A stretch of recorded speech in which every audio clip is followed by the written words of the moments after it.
Hi, I'm Robert Greaves, and this is The Point. This week's point is gold. The word has a heft and weight to it. Through the millennia, it's been a symbol of power and affluence. From the tombs of Tutankhamun to the Gilded Age to today's Goldfinger, it's been a prime source of value, and people recognize it as such. Today, I have an expert on gold, Joshua Rotbart, who's the founder and managing director of J. Rotbart and Company. It's a company that specializes in services for its clients in the gold arena, including gold procurement, exchange, assaying, and consumer services. So I'm going to ask Josh a few questions about gold. It's good to have you here today. Thank you for having me, Robert. I'd like to ask you, first of all, what is the current demand for gold? How do we perceive gold around the world, and especially in Asia? What's the demand picture look like? Demand is very robust. So you look at the demand, it's pretty stable, about 4,500 tons, and divide half of it goes to jewelry. Half of it to jewelry. Half of it goes already to jewelry. So already you have the demand there, and then we start going on investment. About 26% goes for investment, either coins or bars or medallions and things like that.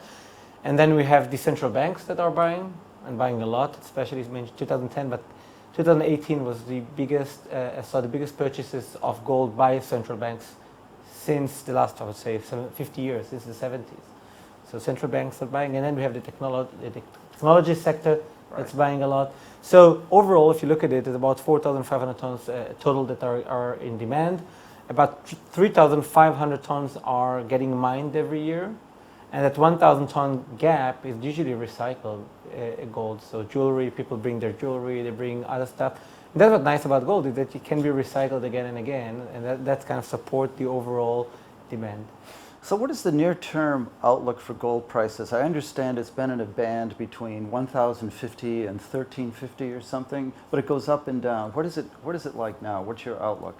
So I would say, and we recently had a big conference in Singapore about precious metals. It seems like most analysts will think that we're getting to the 1,400 by the end of the year.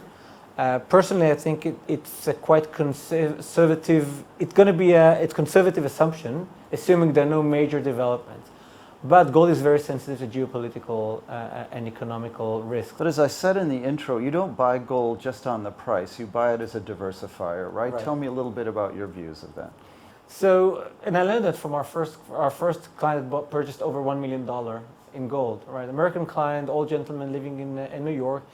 He bought it, and the price went down the next day. And I spoke with him, said, "Aren't you upset? You just lost 5% of your $1 million."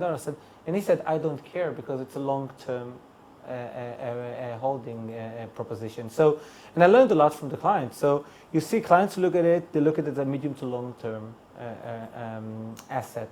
And it's something that's stable. They don't try to bet on the market here and there.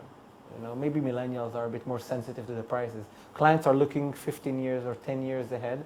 And the longer you keep gold, the more likely it will perform better and better.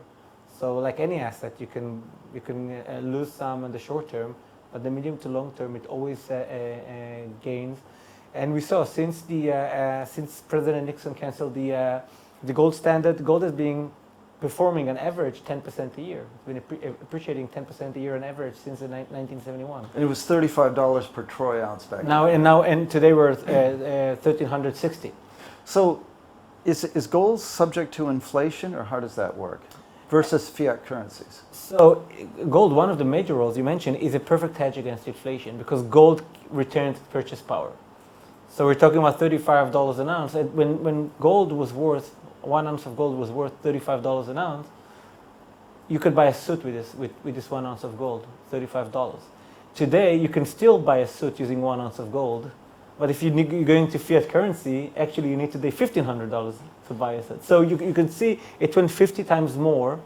What you could buy at the time, you need 50 times more in USD, but you need the same amount of gold. That's why it's a hedge against inflation. So actually you could take a piece of gold and go into McDonald's and buy a hamburger for less money than using currency, right? Exactly, yeah. They just won't accept it, that's all.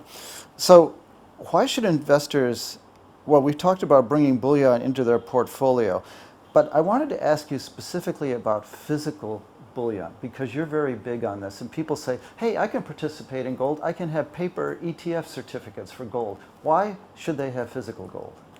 So I'll say paper gold is very good for short-term trading.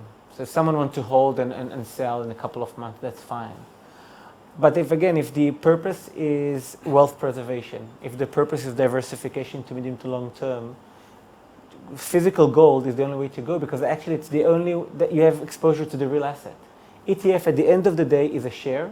It's a promise by some institution to pay you a certain amount of money. So you're bearing the counterparty risk of the other party.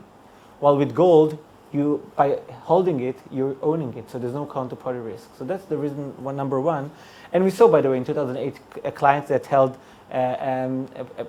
different funds that issued by Lehman Brothers. They lost their money, right? So that's kind of the scenario that people who buy physical are trying to avoid. They don't want this counterparty risk. Secondly, it's not, ETFs are a financial product. It's part of your entire financial portfolio, which means it's exposed to what we call CRS, Common Reporting Standards, FATCA for American clients. You can be locked out of the fund at some point, versus with the physical, you can always go and have access to it if you're holding it in with a private company. So it's not a financial product, it's outside, separated the financial system. Thanks, Joshua. That ends the first part of this interview about gold with Joshua Rotbart. Stand by for our next installment. I'm Robert Greaves, and this is The Point. Thanks for watching.